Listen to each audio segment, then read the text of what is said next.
வருண் ஒரு புகழ்பெற்ற எழுத்தாளன். அவன் எழுதிய மர்மமான நாவலின் பெயர் நள்ளிரவு மரணங்கள். உலக புகழ் பெற்றது. இரவு நன்கு அவன் உறங்கிக் கொண்டிருந்தான். மாடியிலிருந்து யாரோ அழுவது போன்ற சத்தம் கேட்டு திடுக்கிட்டு விழித்தான். கையில் டார்ச் விளக்குடன் மெதுவாக மாடிக்கு சென்று தேடினான். ஆனால் அங்கே யாருமில்லை.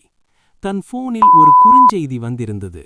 இன்று இரவு 12 மணிக்கு நீ இறப்பாய் என எழுதப்பட்டிருந்தது. முதலில் யாரோ விளையாடுகிறார்கள் என்று நினைத்தவன் நேரம் நெருங்க நெருங்க பயம் உண்டானது. சரியாக 11:55க்கு அவனது வீட்டின் மின்சாரம் துண்டிக்கப்பட்டது. இருட்டில் அவன் இதயத் துடிப்பு அதிகரித்தது. அப்போது அவனது அலைபேசிக்கு மீண்டும் ஒரு குறுஞ்செய்தி வந்திருந்தது. வீட்டின் பின்புறம் இருக்கும் அறைக்கு வா, என்னை நீ பார்க்கலாம் என்றிருக்க, திக் திக் இதயத் துடிப்போடு மெதுவாக அந்த அறைக்குச் சென்று பார்த்தான். அங்கேயும் யாருமில்லை.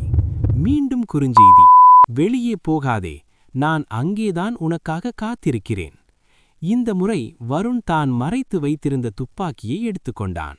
கதவை திறந்து கொண்டு வெளியே சென்றான். இருட்டு. எங்கும் இருட்டாக இருந்தது.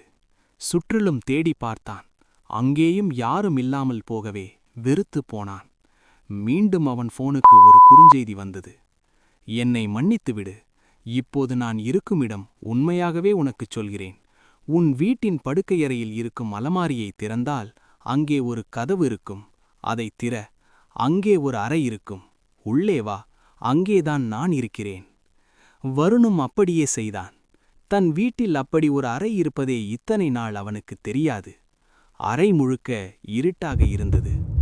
ஓரிடத்தில் மட்டும் கொஞ்சமாய் வெளிச்சம். அங்கே அங்கே வருண் கண்ட காட்சி அவன் வாழ்நாளில் கண்டிராத காட்சி. ஒரு மேஜை, ஒரு நாற்காலி, அதில் தான் அந்த உருவம். அந்த உருவம் மெதுவாக திரும்பிய போது வருண் அதிர்ந்தான். பெரியதாக அதிர்ந்தான். அங்கே அவன் 2 வருடங்களுக்கு முன்புதான் எழுதிய ஒரு த்ரில்லர் நாவலின் முக்கிய வில்லன் கதாபாத்திரம். கருப்பு கோட்டில், கண்களுக்கு குளிர் கண்ணாடி, தலையில் ஒரு தொப்பி. நீ வருண் புரியாமல் கேட்க, ஆமாம் வருண், நானேதான். நீதான் என்னை உருவாக்கினாய் வருண். ஆனால் என்னை நீ அந்த கதையில் சாகடித்திருக்க வேண்டும். அந்த கதையில் என்னை பெரிய கொலைகாரனாக சித்தரித்தாய். ஒரு எழுத்தாளன் ஒரு கதாபாத்திரத்தை அவ்வளவு உயிரோட்டமாக உருவாக்கினாய். என்னை கொடூர கொலைகாரனாக, தனக்கு மிகவும் பிடித்தமானவர்களை மட்டும் கொல்லும் கதாபாத்திரத்தில் என்னை உருவாக்கினாய். வருண், உன்னை எனக்கு ரொம்ப பிடிக்கும். அதனால் உன்னை கொல்ல என் மனம் துடிக்குது. வருண், நீ எழுதின அந்த கதையினால்தான் நான் உயிர் பெற்றேன்.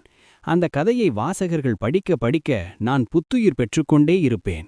அதனால் எனக்கு அழிவு இல்லாமல் போனது. ஆமாம் வருண், வாசகர்கள் அந்த கதையை படிக்க படிக்க நான் மீண்டும் மீண்டும் உயிர் தெழுந்து கொண்டே இருப்பேன். அந்த புத்தகம் என்றாவது ஒரு நாள் யாரும் படிக்காமல் போகும் நாள்தான் என்னுடைய மரண நாள். மாறாக என்னை அப்படியே உயிரோடு விட்டதின் விளைவு இப்போ நீ சாகப் போகிறாய். என்னை மன்னித்து விடு வருண். இப்போது உன் கதையை நான் முடிக்கப் போகிறேன். சொல்லிய அந்த உருவம் அவனை நெருங்கியது. வருண் துப்பாக்கியை வெளியே எடுத்தான். அந்த உருவம் சிரித்தது. முடியாது வருண், உன்னால் என்னை கொல்ல முடியாது. என் உடம்பில் தோட்டாவும் உள்ளே இறங்காது. நான் காற்றில் கலந்தவன். இருந்தாலும் வருண் தன் கைத்துப்பாக்கியால் அந்த உருவத்தை பார்த்து சுட்டான். அந்த தோட்டா காற்றை கிழித்து கொண்டு போவதைப் போல் அந்த உருவத்தின் உள்ளே சென்று எந்த பாதிப்பும் ஏற்படுத்தாமல் வெளியே சென்றது. வருண் திகைத்துப் போய் நின்றான். அந்த உருவம் இப்போது சிரித்தபடியே அவனை நெருங்கியது. மறுநாள் காலை செய்தித்தாள்களில் பிரபல எழுத்தாளர், அவர் கதைகளில் வருவது போலவே மர்மமான முறையில் மரணம். எழுத்து சரவணன் சூர்யா.